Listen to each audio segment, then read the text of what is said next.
네, 외신 브리핑 이번 주 첫 순서입니다. 자, 우리 증시의 지난주 내내 하락세가 이어졌고요. 이제는 좀 바닥 찾기에 관심을 가져보자는 약간의 좀 긍정적인 코멘트도 나오고 있는 월요일 아침입니다. 하지만 항상 월요일은 미국과 유럽이 열리지 않은 가운데 우리만의 나침반 없는 항해를 해야 되죠. 또 이런 상황에 해외 여러 가지 불확실성도 겹쳐 있는 상황입니다. 함께 살펴보시죠. 먼저 로이터 통신입니다. 지금 화면에 보시는 대로 주말 동안에 미국의 온통 관심은 잠시 이제는 재정 절벽을 제쳐두고 이스라엘 가자 지구 간 교전에 온통 집중을 하고 있습니다. 왜 그런지는 지금 보시는 대로 오바마와 공화당이 부자 증세의 이견을 재확인했고 결국 좁히지 못하고 있는 주말 상황까지 지금 알려져 있는 나와 있고요. 재정 절벽에 대한 진전 없는 상황, 오늘도 큰 변화는 없는 것으로 지금 나타나고 있습니다. 자, 그래서 대신에 이번에 이스라엘로 다시 한번 가보겠습니다. 내부에서 이 12대까지 겹치면서 내우외환이라고 할까요? 지금 그런 상황이고요. 모든 싸움이 다 원초적인 그런 거겠지만 이것도 누가 먼저 때렸느냐 이런 문제로 서로 포장이 돼 있긴 한데요. 본질은 태생적인 갈등이 제일 문제인 거죠.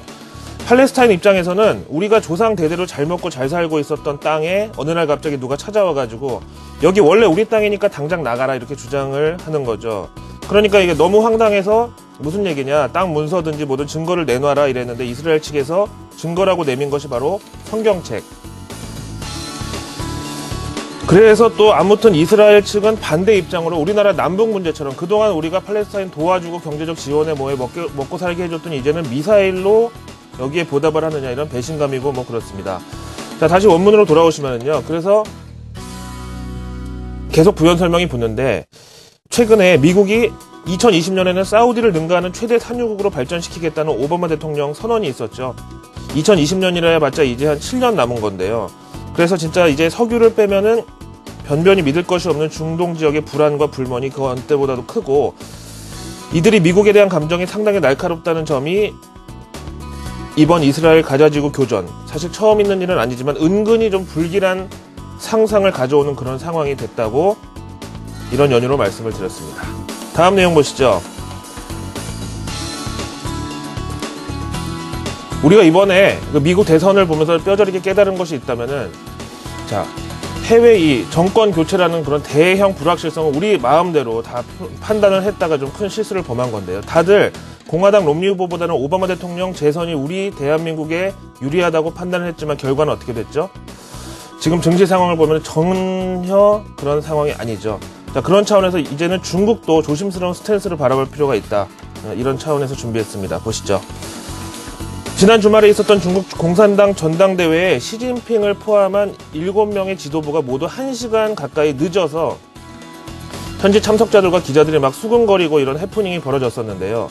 이를 놓고서 각종 인터넷 매체라든가 SNS에서 이들 간에 어떤 마찰이 있었다, 혹은 시진핑 리더십이 스타트부터 삐거덕거린다, 이런 카더라 통신이 난무하고 있는 상황에 대해서 중국 정부가 이제는 가만히 있을 수가 없겠다, 팔을 걷어붙이고 나섰다고 합니다. 그 내용을 미국의 투자 전문지 비즈니스 인사이더 측이 입수한 정보를 통해서 싣고 있는데요. 저는 아예 중국 디지털 타임즈의 보도 지침 내부 자료를 바로 열어놓고 보여드리기로 하죠. 11월 16일부 지난 주말부로 다음과 같은 민감한 표현에 대해서 검색 및 포스팅 제한을 목적으로 한 검열에 착수한다. 목록에 보시는 대로 우리말로는 당회 더하기 마찰, 그 다음에 성회 더하기 다툼, 그리고 시진핑을 묘사하는 왕좌 혹은 집권 같은 이런 표현들, 이어서 시진핑과 리커창 체제의 줄임말 시리 이런 표현도 금지 표현, 다음에 권력투쟁, 내부 암투, 다 이런 것들이 금지 표현에 들어가 있는데요. 읽어보니까 진짜 좀 예민한 단어들인 것 같긴 한데 왜 사람이 못하게 하면은 호기심이 생겨서 더 하고 싶은 것처럼 이렇게 저런 단어를 쓰지 말라고 하니까 왠지 중국에서 진짜 저런 일이 있지 않나 이런 호기심이 또 발동을 하는 그런 상황이죠. 어쨌든 중국 관련 리스크도 앞으로 좀 주의 깊게 봐야 되겠습니다. 리스크라고 표현드려서 죄송합니다. 어쨌든 집권 과정엔 항상 위험이 따르기 마련이죠. 자, 그렇다면 본격적인 시진핑 지도체제에 대한 시장 관점의 해석은 무엇인지 보시죠. 블룸버그 통신이 전합니다.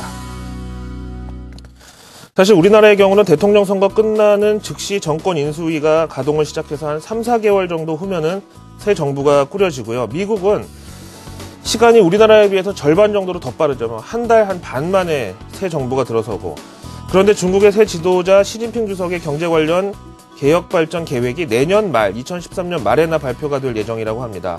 CICC 우리말로 중국투자공사 리장지 사장은 블룸버그와의 인터뷰를 통해서 시진핑이 구상하고 있는 경제 개혁 발전 계획은 정부 개입은 최소화하면서 기존의 정부 독점 사업 등을 민간에 개방하는 다분히 친시장적인 성격을 띠게 될 것이라면서 그 도입 시기를 내년 말쯤이 될 것이라고 강조를 했습니다. 또한 그는 새 지도부의 특징이 각종 정부 규제를 효율적으로 완화하고 가격 결정 등의 시장 기능을 최대한 보장하는 시스템에 모두 이 지도부가 경험이 풍부한 사람들로 구성되어 있는 만큼 앞으로 기대감이 크다고 표명을 했습니다. 이어서 중국 정부 대변인은요, 어제 저녁 일요일 보도자료를 통해서 중국은 한국, 일본과의 FTA 협상을 원활하게 체결할 수 있을 것으로 믿는다 라면서 오늘부터 열리는 동아시아 정상회담에 참석하는 한중일 3국 지도자들 간 이에 대한 교감이 있을 것이다.